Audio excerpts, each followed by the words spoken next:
तो मूवी की शुरुआत में लूसी नाम की एक लड़की को देखते हैं जो अपने पेरेंट्स से छुप के अपने एक फ्रेंड की बर्थडे पार्टी में आई हुई होती है और अपने दोस्तों के साथ मस्ती कर रही है। उसके फ्रेंड्स मिलकर जबरदस्ती ड्रिंक पिला देते हैं। एक लड़का लूसी से मिलने आता है लेकिन लूसी उसे इग्नोर कर देती है। लूसी घर जाने के लिए बहुत ज्यादा लेट हो रही थी, इसलिए वो अकेली ही पार्टी से निकल जाती है, लेकिन बहुत रात होने की वजह से उसे टैक्सी या कैब कुछ भी नहीं मिलता, जिस वजह से वो और भी ज्यादा लेट हो रही थी और इसी वजह से लूसी अब लिफ्ट मांगने लगती है। तभी एक कार आकर रुकती है और वहीं दूसरी तरफ हम उसके पेरेंट्स को देखते हैं जो बहुत ज्यादा परेशान हो रहे थे।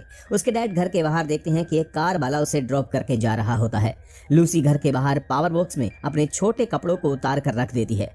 लूसी के घर के अंदर आने पर उसके डैड उसे अपने पास बुलाते हैं और उससे पूछते हैं कि वो अब तक कहाँ थी, जिस पर लूसी अपने डैड से झूठ कहती है कि वो अपने फ्रेंड के घर पढ़ाई करने गई थी, लेकिन घर लेट आने की वजह से उसके डैड उससे बहुत गुस्सा थे और उसके झूठ कहने के बाद और भी गुस्सा हो जाते हैं और उसे पैंट उतारने के लिए कहते हैं। उन्हें लगा कि उसने पैंट के अंदर शॉर्ट्स पहना है। फिर वो उसकी मोम को बाहर चेक करने भेजते हैं। बाहर उसकी मोम को वो शॉर्ट्स मिल जाता है और वो उसे कार में छुपा देती है। लूसी अपने डैड के इस व्यवहार को देखकर बहुत ज्यादा हैरान हो जाती है और उसकी आंखों में आंसू आने लगते हैं, लेकिन वो उसे घर देर से आने की सजा देते हैं और कैंची लेकर आते हैं और उसकी पैंट और टी शर्ट फाड़ देते हैं और उसके बाद उसे घर के बाहर खड़ा कर देते हैं और लूसी से कहते हैं कि तुम्हें यहाँ से सुबह 6 बजे से पहले हिलना नहीं है। इस पर लूसी अपने डैड को थैंक्स कहती है और उसकी आंखों में आंसू होते हैं। लूसी के डैड को उसकी बहुत फिक्र थी, इसलिए वो विंडो से उस पर पूरी रात नजर रखते हैं। क्योंकि लूसी के पिता एक पुलिसमैन थे, इसलिए वो भी चाहते थे कि उनकी बेटी भी उन्हीं की तरह डिसिप्लिन रहे और समय की कीमत को भी समझे, मगर लूसी को ये सब पसंद नहीं था। अक्सर ऐसा होता था कि टीनेज बच्चे अपने पेरेंट्स को समझ नहीं पाते। अब लूसी सड़क पर अकेली होती है और वहाँ बैठकर पत्थर से एक पेंटिंग बनाती है। अगली सुबह फिर से उसके फादर उसके पास जाते हैं और उसे एक टास्क देते हैं। उसका टास्क होता है कि अगले 1 मिनट में बेड और पिलो के ऊपर कवर चढ़ाना है, मगर लूसी को ये पसंद नहीं था, इसलिए वो जानबूझकर अपने हाथ काट लेती है। ये देखकर उसके डैड उसकी मोम के पास जाने के लिए कहते हैं। उसकी मोम उसके हाथों में पट्टी कर देती है। कल रात के बाद लूसी का मूड काफी ज्यादा खराब था, इसलिए उसके मूड को ठीक करने के लिए लूसी की मोम उसे और उसकी छोटी बहन को लेक पर ले जाती है, जहाँ पर वो तीनों बहुत मौज मस्ती भी करते हैं। यहाँ से वापस घर जाते समय लूसी कार चला रही होती है। तभी उसे रास्ते में 2 बड़े पत्थर दिखाई देते हैं। उसकी मोम गाड़ी से उतरकर लूसी को गाइड करने लगती है। तभी लूसी का पैर ब्रेक से हटकर एक्सीलेटर पर पड़ जाता है, जिससे गाड़ी उसकी मोम के ऊपर चढ़ जाती है। लूसी और उसकी छोटी बहन अपनी मोम को जल्दी से हॉस्पिटल लेकर आते हैं और तभी एक पुलिस ऑफिसर जो कि लूसी के डैड का दोस्त होता है, वो लूसी के पास आकर कहता है कि तुम्हारी मोम कोमा में है और उनके कोमा से बाहर आने के बहुत कम चांस हैं। तभी लूसी अपनी मोम को देखने जाती है और ये देखकर काफी गिल्टी फील करती है। लूसी की मोम के कोमा में जाने की वजह से उसके डैड काफी ज्यादा दुखी थे और वो दोनों बहनों का ख्याल रखने के लिए वो उन्हें उनकी दीदी के घर भेज देते हैं। लूसी अपनी बहन को संभालती है और उसका अच्छी तरह से ख्याल भी रखती है, पर फिर भी उसकी मोम का एक्सीडेंट उसकी वजह से हुआ था, इसलिए वो गिल्ट में जी रही थी।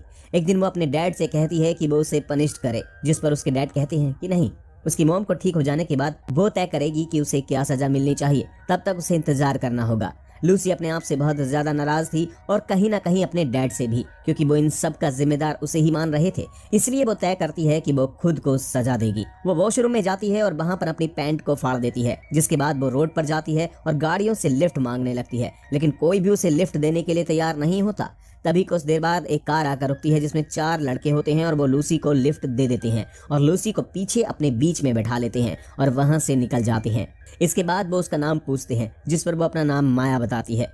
इसके बाद वो अंताक्षरी खेलते हैं जिसमें वो एक शब्द बोलते हैं, जिस पर उन्हें एक गाना सुनाना होता है। फिर कुछ देर बाद लूसी को गाना गाने के लिए कहते हैं, जिस पर वो कहती है कि मुझे गाना गाना नहीं आता। जिसके बाद वो अपनी टी शर्ट उतार देती है, जिसके बाद वो चारों लड़के उसे देखकर हैरान हो जाते हैं। उसमें से एक लड़का जो उसकी बगल में बैठा था, वो लूसी के प्राइवेट अंगों को छूने लगता है और तभी लूसी को उल्टी हो जाती है। जिसके बाद वो सभी लूसी को जल्दी से अपनी गाड़ी से उतार देते हैं और उसे अकेला छोड़कर वहां से चले जाते हैं। इसके बाद लूसी इस सुनसान सड़क पर अकेली होती है और तभी उसकी छोटी बहन का फोन आता है। वो लूसी से पूछती है कि तुम कहाँ हो, लेकिन लूसी उसे कुछ नहीं बताती और वो कहती है कि जब मॉम को होश आएगा तब मैं वापस आ जाऊंगी। वो अपनी छोटी बहन से कहती है कि तुम डैड को मत बताना कि हमारी बात हुई है, ये हमारे बीच ही रहना चाहिए, लेकिन उसकी छोटी बहन कहती है कि डैड तुम्हें ढूंढ लेंगे और तभी लूसी फोन काट देती है। इसके बाद लूसी चलते चलते एक प्राइवेट प्रॉपर्टी में पहुंच जाती है। इसी दौरान वो एक गाड़ी की आवाज सुनती है और छुपने की कोशिश करती है और इसी बीच उसका पैर एक ट्रैप में फंस जाता है और वो गाड़ी उसके पास आकर रुकती है। गाड़ी से एक लड़का उतरता है जिसका नाम बेन होता है। वो लूसी के पास आता है और उसकी मदद करने की कोशिश करता है, मगर लूसी उसे मना कर देती है। फिर भी बेन उसकी हेल्प करता है और उसे आजाद कर देता है। इसके बाद बेन वहां से जाने लगता है और वो लूसी को भी अपने साथ गाड़ी में बैठा लेता है और उसे अपने फार्म हाउस पर ले आते हैं। फार्म हाउस पहुंचकर वो लड़का लूसी के सैंडल चिपकाने की कोशिश करता है। तभी लड़का उससे पूछता है कि आपका नाम क्या है, जिस पर लूसी उसे बताती है कि मेरा नाम माया है। लूसी कहती है कि क्या मुझे यहाँ पर कोई काम मिल सकता है, जिस पर वो लड़का उसे मना कर देता है क्योंकि यहाँ बहुत मेहनत भरा काम होता है और वो सोचता है कि ये लड़कियों के बस का काम नहीं है। जिस पर लूसी कहती है कि मैं कर सकती हूँ। लूसी उसके हाथ से लाइटर छीन लेती है और लाइटर जलाकर अपने हाथ उसके ऊपर रख लेती है और गिनती करना शुरू कर देती है। दरअसल वो उसे ये बताना चाहती है कि वो मेहनत करने से नहीं डरती। बेन उसे रोक लेता है और उसके हाथों पर जेल लगाता है। फिर वो उसे फार्मिंग का कुछ काम सिखा देता है।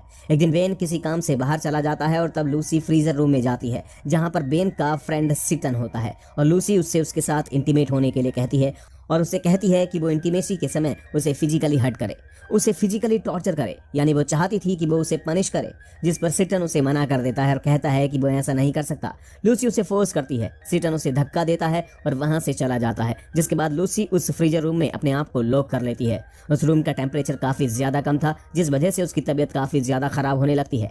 तभी यहाँ पर बेन आता है और उसे यहाँ से बाहर चलने के लिए कहता है, लेकिन लूसी उसे मना कर देती है और वो कहती है कि मैं यहीं रहूंगी। जिसके बाद बेन भी अपने कपड़े उतार देता है और कहता है कि मैं भी यहीं रहूंगा, हम दोनों यहीं पर फ्रीज हो जाएंगे। इसके बाद लूसी मान जाती है और वो उसे लेकर अपने घर आ जाता है। इसके बाद बेन एक रेडियो लाता है और उसके लिए गाना प्ले करता है। फिर ये दोनों एक दूसरे के करीब आ जाते हैं।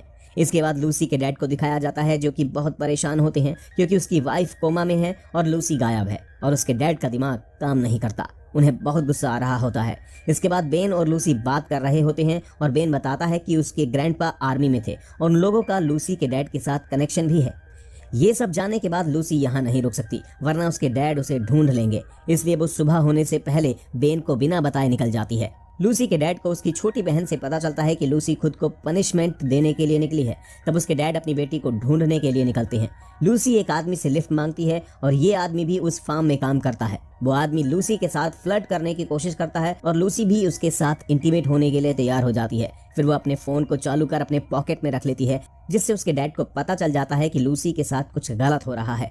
लूसी उस आदमी से कहती है कि वो उसे हर्ट करे और उसे फिजिकली टॉर्चर करे। वो आदमी उसके करीब जाता है। तभी लूसी के डैड उसके फोन को ट्रेस करते हुए वहां पहुंच जाते हैं और सायरन की आवाज सुनकर वो आदमी डर जाता है और वो वहां से भाग जाता है। लूसी के डैड लूसी के पास जाते हैं। लूसी अपने डैड से बहुत ज्यादा गुस्सा थी और गुस्से में गलत कदम उठाने वाली थी।